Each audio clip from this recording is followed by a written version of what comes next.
Hey there, everybody. Thanks for joining me for another one-man review. Today I'll be taking a look at Volume 16 of Shuzo Oshimi's Blood on the Tracks. Like with Welcome Back Alice 7, this volume of Blood on the Tracks just really punched me in the gut. Oshimi's on fire right now. I'll say that. His latest two books that have come out are awesome.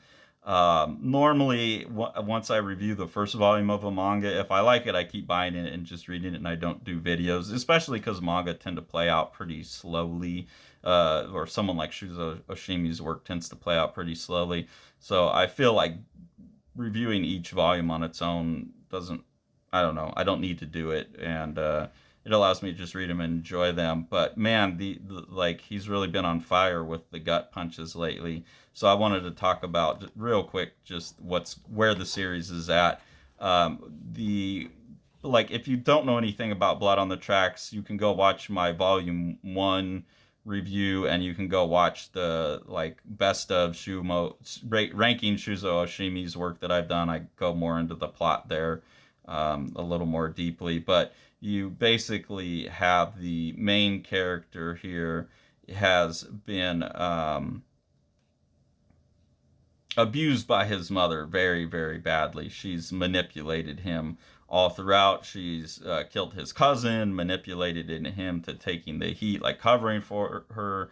Then he goes to jail, and you basically tracked all of the abuses in this character's life. And now he's an adult, and in the previous volume or two, he has gone back and encountered his mother now that she's old and senile, and he's finding out, like some of her problems that she had tossed him off a cliff. Like, he's re-encountering his abuser, but now she's this weak, fragile old woman who doesn't even remember him, or is pretending that she didn't remember him potentially. And that's where they're at. And this book kind of opens with him like seeing her as a child and making peace with the child inside of her and seeing where her trauma came from.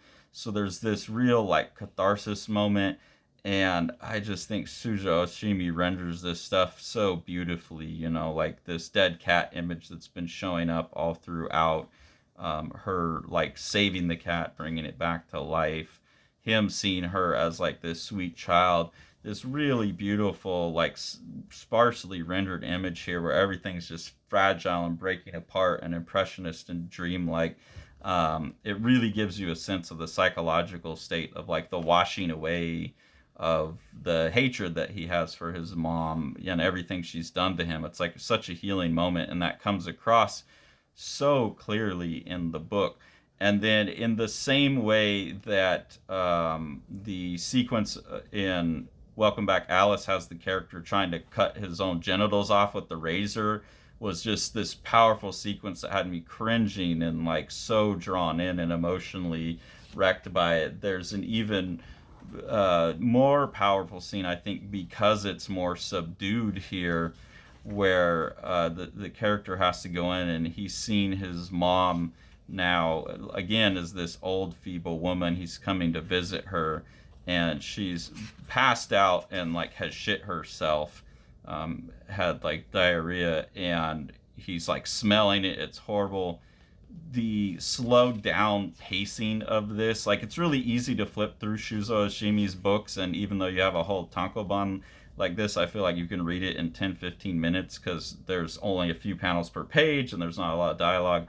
But if you really slow down and just like take this in at the same pace you would take in a page that has 10 panels and a bunch of dialogue, it's so impactful. Like, and the slowness really adds up. Like the shock of like you take this blanket off and you see your mom, who you hate, has a history of abuse. You see her shitting herself.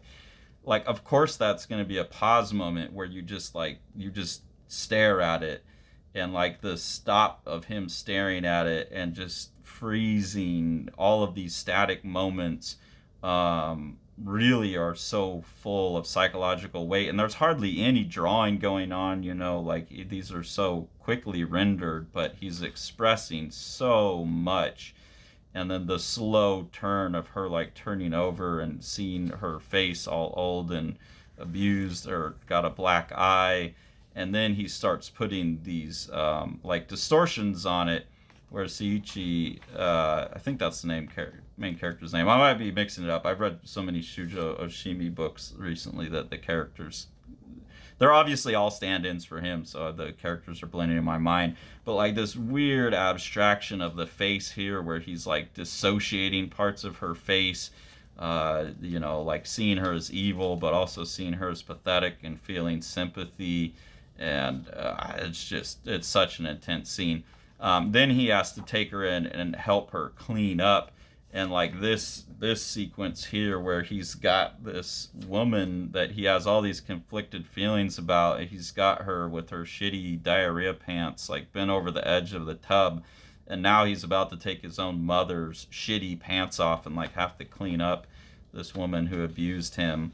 Like this image here is just as horrifying and scary to me as the image of the guy taking the razor blade about to cut his own dick off. Like this whole sequence plays out at kind of the same pace, like a whole chapter just devoted to him disrobing his mother and helping her wash, in the same way that he played out a whole chapter of this guy struggling with his gender. It's just so brutal the way he plays it out. So I'm going to skip over a bunch of it because I think you should just read it for your own. But he's having these hallucinatory moments still where he's seeing her melting, the expression on his face. Like Oshimi is so good at communicating. I mean, it's such like a blank kind of stare that he draws a lot, but he can communicate so much with it.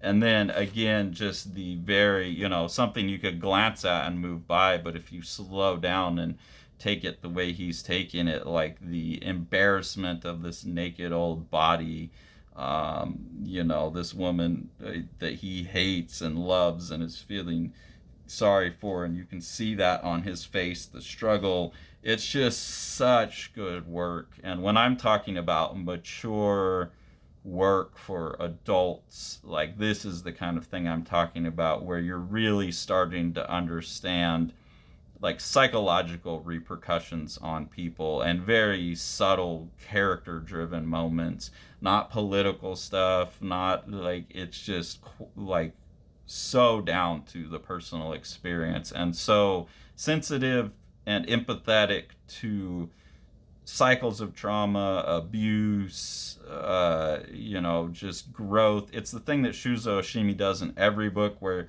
it's just volumes and volumes of abuse, both to the characters and through them to the reader.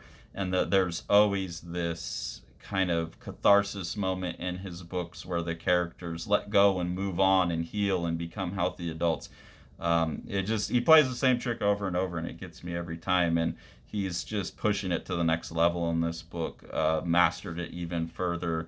And then, like with most of Shuzo Oshimi's work, he has a bit at the end where he talks about it. In the previous volume of this, he's basically explicitly acknowledging, without saying exactly what, but he's explicitly acknowledging that his mother was abusive to him.